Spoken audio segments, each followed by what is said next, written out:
আপোনালোক সকলোৱে ইতিমধ্যে অৱগত যে আমাৰ মৰমৰ জুবিন গাৰ্গৰ যিটো পোষ্টমৰ্টেম কৰা কথা আছিল পোষ্টমৰ্টেমৰ কাম সম্পূৰ্ণ হ'ল আৰু এতিয়া জুবিন গাৰ্গৰ পাৰ্থিৱ শৰীৰ আমাৰ ভাৰতৰ ৰাষ্ট্ৰদূত বা আমাৰ যিখিনি বিষয়া আছে বা জুবিনৰ বন্ধু আছে তেওঁলোকক অৰ্পণ কৰি দিয়া হৈছে।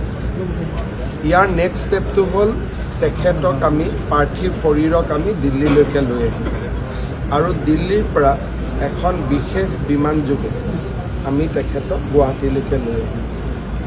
গুৱাহাটীত অহাৰ সময়টো আমি আপোনালোকক জনাম। গুৱাহাটীত আহিলে প্ৰথম পাৰ্থিৱ শৰীৰ জুবিনৰ ঘৰলৈকে আহিম। সেইখিনি সময়ত আমি বিচাৰিম যাতে কোনো ৰাইজ তাতে নাথাকে, কাৰণ জুবিনৰ পৰিয়ালটোৱে একান্তভাৱে অলপ সময় কটোৱাৰ সেইটোৱে শেষ সময়, কাৰণ এবাৰ সৰু সজাই অহাৰ পিছত পৰিয়ালে জুবিনৰ লগত সময় কটাব নোৱাৰিব। গতিকে জুবিনৰ পৰিয়ালে আমাৰ পৰা বিচাৰিছে যে জুবিনৰ পাৰ্থিৱ শৰীৰ জুবিনৰ ঘৰলৈকে আহক আৰু জুবিনৰ 85 বছৰীয়া পিতৃক বা আন পৰিয়ালৰ যিখিনি পৰিয়ালৰ লোক তেওঁলোকে যাতে অলপ নিবিড় মুহূৰ্ত তাতে কটাব পাৰে। তাতে 1 ঘণ্টা সময় থাকিব আৰু সেইখিনি সময়ত আমাক বেয়া পাব নালাগে। আৰক্ষীয়ে আমি কৈছোঁ যাতে জুবিনৰ পৰিয়ালে জুবিনৰ লগত অন্তৰংগ সময় অলপ কটোৱাৰ পৰিৱেশ এটা যাতে সৃষ্টি কৰি দিয়ে।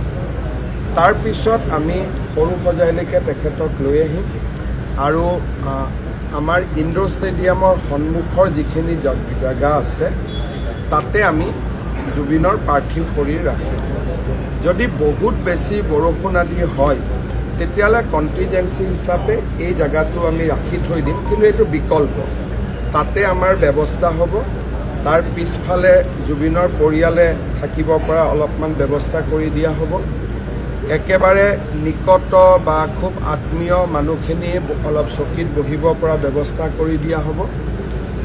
আমাৰ য'ত হেলিপেড আছে, যিসকল ৰাইজে অলপ বেছি দেৰি থাকিব খোজে সেই জেগাটো আমি ডেভেলপ কৰিম।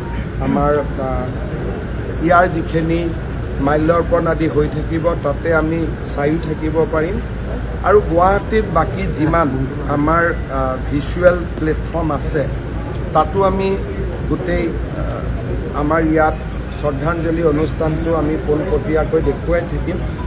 আমি জানো যে আমাৰ ইয়াৰ টেলিভিশ্যন সকলেও দেখুৱাই থাকিব। তথাপিতো যিসকল ইয়াত কিছু সময় থাকিব খোজে তেওঁলোকৰ কাৰণে আমি থকাৰ ব্যৱস্থা কৰি দিম। আমি এনাফ টয়লেটছ আদিৰো ব্যৱস্থা কৰিম, খোৱা পানীৰো ব্যৱস্থা কৰিম আৰু অহাকালি আমি এইটো চিন্তা কৰিছোঁ যে নেশ্যনেল হাইৱেত আমি ট্ৰাকছ আদি সোমাব নিদিম। বাইহাটা চাৰিআলিত তেওঁলোক যাবগৈ, যাতে ইয়াত থকা পাৰ্কিং লটছখিনি আমি ল'ব পাৰোঁ, কাৰণ অসমৰ বিভিন্ন জেগাৰ পৰা মানুহ আহিব। আৰু অহাকালি ৰবিবাৰ আছে, অহাকালি বন্ধ দিয়াৰ কোনো প্ৰাসংগিকতা নাই, কিন্তু যিদিনাখন জুবিনৰ অন্তিম সংস্কাৰ হ'ব সিদিনাখন আমি বিদ্যালয় মহাবিদ্যালয় আদি নিশ্চিতভাৱে আমি বন্ধ দিম। এতিয়ালৈকে এইখিনি ব্যৱস্থা আমি কৰিছোঁ। মই আশা কৰিছোঁ যে কালি নিচেই পুৱাতে 6 বাজি বা 7 বাজি নিচেই পুৱাতে আমি জুবিনক গুৱাহাটীত পাম। আজিৰ দিনটো আমি আগ্ৰহেৰে অপেক্ষা কৰিব লাগিব। মই চেষ্টা কৰিছিলোঁ আজি আনিবৰ কাৰণে, ছিংগাপুৰৰ কৰ্তৃপক্ষকো কৈছিলোঁ যে পোষ্টমৰ্টেম নকৰাকৈ পঠিয়াবৰ কাৰণে, কিন্তু অসমত যিহেতু তদন্তৰ কথা এটা আহিলে বা এজাহাৰ আদিও আহিলে, তাৰ পৰিপ্ৰেক্ষিতত আমি পোষ্টমৰ্টেমটোক খুব বেছি না কৰিবৰ কাৰণে আমি সুবিধা নাপালোঁ, কাৰণ ছিংগাপুৰ কৰ্তৃপক্ষ অলপ সচেতন হৈ গ'ল। ইয়াৰ ফিডবেকখিনি তেওঁলোকেও পায়।